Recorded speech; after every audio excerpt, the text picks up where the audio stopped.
Two transparent media having refractive indices 1 and 1.5 are separated by the spherically refracting surface of radius of curvature 30 cm. The center of curvature is toward the denser medium and a point object is placed on the principal axis in the rarer medium at the distance of 15 cm from the pole of the surface. The distance of image from the pole of the surface is, that means हमें calculate करना है distance of image from the pole of the surface.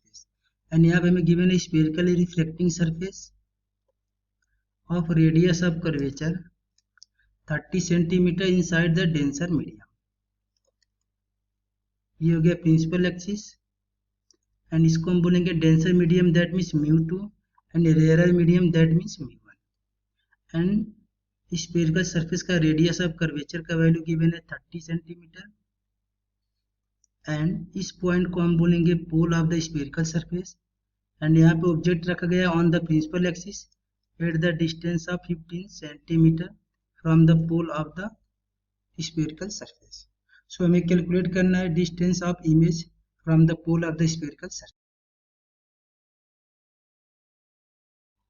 सो हम लिखेंगे इसका solution for spherical refracting surface. We can write that μ2 divided by v minus μ1 divided by u is equal to μ2 minus μ1 divided by r. इसमें जो भी value put करेंगे हम value put करेंगे with sign.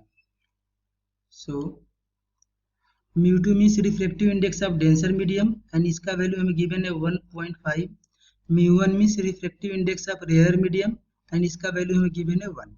सो यदि इसमें हम वैल्यू पुट करेंगे then 1.5 divided by v minus μ1 का वैल्यू 1 है, so 1 divided by u means object का डिस्टेंस एंड ऑब्जेक्ट का डिस्टेंस है -15 सेंटीमीटर. सो माइनस माइनस ये प्लस हो जाएगा 15 is equal to μ2 minus μ1 that means 1.5 minus 1 divided by radius of curvature and radius of curvature का value है 30 centimetre. इसका value हम पॉजिटिव लेंगे क्योंकि इंसिडेंट रे की डायरेक्शन ये होगी एंड स्फेरिकल सरफेस के लिए रेडियस ऑफ कर्वेचर की direction in the direction of incident ray होगा, इसलिए इसकी वैल्यू को हम +30 लेंगे. सो यहाँ से लिख सकते हैं 1.5 divided by v plus 1/15 equal to 1.5 minus 1 करेंगे ये आएगा 0.5 एंड 0.5 को हम लिख सकते हैं 1 डिवाइडेड बाई 2, ये वैल्यू हो जाएगा 1/2 into 30 that means 1/60. So 1.5 divided by v equal to 1/60.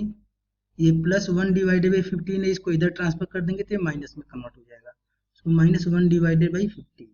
सो इसको हम लिख सकते हैं 1.5 divided by v equal to 60 and 15 का एलसीएम हो जाएगा 60. 60 में 60 का डिवाइड करेंगे 1 टाइम, 1 में 1 का मल्टीप्लाई करेंगे 1, माइनस 60 में 15 का डिवाइड करेंगे 4 टाइम, 4 में 1 का मल्टीप्लाई करेंगे 4. सो 1 minus 4 that means -3 divided by 60. यदि इसको हम 3 से कैंसिल कर देंगे तो वैल्यू हो जाएगा 1 divided by 20. So 1.5 divided by v is equal to -1 divided by 20. यदि इसको हम क्रॉस मल्टीप्लाई कर लेंगे then -b is equal to 20 into 1.5 that means 30. So यहाँ से लिख सकते हैं b is equal to -30 centimetre. ये हो जाएगा हमारा आंसर. ओके.